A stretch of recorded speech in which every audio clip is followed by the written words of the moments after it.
no Zen-oh.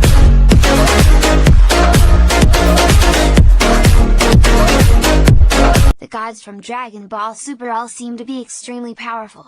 They're beings with power that only few can match up to.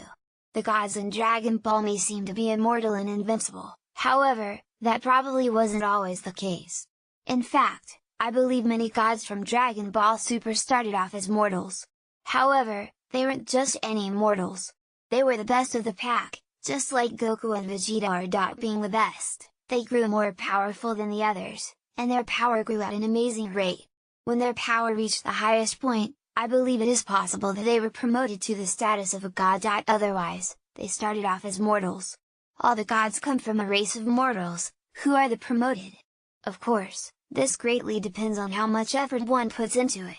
You could see how Goku and Vegeta are being trained by Whis. It is clear indication that there is more to this than just training.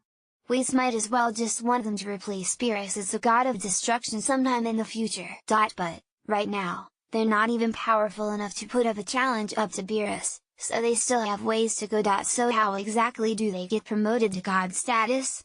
Well, that's the interesting part. I believe that the Tournament of Power is what picks the gods. We have this huge tournament, that had people in universes getting erased left, right and center. However, what if they're not getting erased? What if we're just led to believe that they're no more there?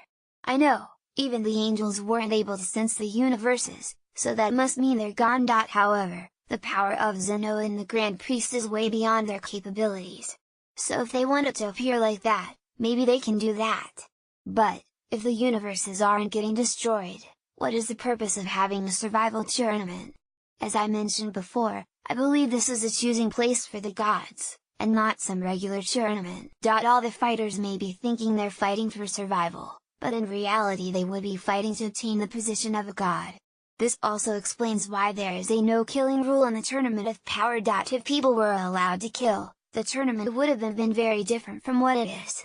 Ultimately, there will only be one universe left, and the strongest fighter to emerge from that universe will get to be the god of destruction. I personally am a huge fan of this theory, and shout out to the person who owns it.